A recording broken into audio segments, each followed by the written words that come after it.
ये लीजिए भाभी पैसे, भैया भेजे थे आपको देने के लिए। वाह, पति को गुलाम बनाई तो बनाई, देवर को भी बना ली। मानना पड़ेगा बहू, बर्बाद हो गया मेरा घर। जानती है बेटी, इस घर की मालकिन मैं। अभी छोटे बेटे का ब्याह करना है, मुझे छोड़कर पूरा परिवार एक तरफ होता चला जा रहा है। हुआ क्या माँ? देने जा रही हैं क्या भाभी? हाँ देवर जी, लौटा दूं माँ जी के पैसे, नहीं तो न सुकून से जिएंगी और ना ही जीने देंगी। एक दिन ना एक दिन माँ के खिलाफ आपको लड़ना ही पड़ेगा, वरना एक दिन ऐसा भी आएगा कि मेरी बीवी भी आएगी तो उसे भी जीना पड़ेगा ऐसे ही। मैं नहीं लड़ सकती देवर जी। तुम्हारा छोटा भाई बड़े बेटे का पैसा भिजवाया हुआ माँ को न देकर भाभी को दे रहा है, मालकिन बना रहा है मेरे जीते जी उसे। मैं अपनी बेबी को ऐसी ज़िंदगी नहीं जीने दूंगा। 10,000 कमाऊंगा लेकिन बाहर उसे लेके चला जाऊंगा, यहाँ नहीं रहने दूंगा।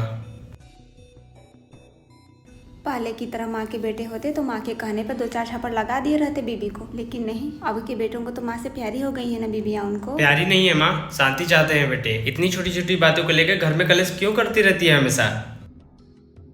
नहीं करेगी कलेश अगर भाभी माँ को पैसे दे दें तो। देने ही आई थी माँ जी, लीजिए। देने आई थी लेकिन छुप के सुनने लगी हमारी बातें। सुनेंगी तभी ना भैया से बताएंगी। माँ, भैया ने भाभी को इसलिए पैसे दिए थे क्योंकि उनके मायके में उनकी चाची की लड़की की शादी पड़ी है। तुम नहीं दी पैसे, इसलिए उन्होंने भेजा मुझे देने के लिए। और बेटा तुम्हारे खाते में भेजा, तुम अपने खाते से निकाल कर भाभी के हाथ में दे रहे हो। मुझे तो यही नहीं समझ में आ रहा है, तुम अपनी भाभी के लिए इतना कर रहे हो तो बीबी के लिए कितना करोगे? शुक्र कर, भैया को फिक्र है तुम्हारी, इसलिए भाभी को छोड़कर चले गए तुम्हारी सेवा करने के लिए। मेरी बीबी की चिंता मत कर, मैं खुद ही यहाँ से लेकर चला जाऊंगा, आऊंगे भी नहीं। और सुन, मेरा देख के भैया भी भाभी को एक दिन ले जाएंगे। और दीदी, माँ का देख रेख करने आती रहना जैसे आती हो।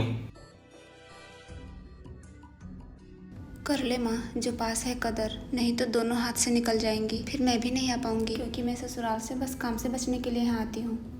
समझ आ रहा है बेटी, पहले मैं पैसा दे आती हूँ बहू को। दोनों नहीं जानी चाहिए घर से, एक तो रहनी ही चाहिए।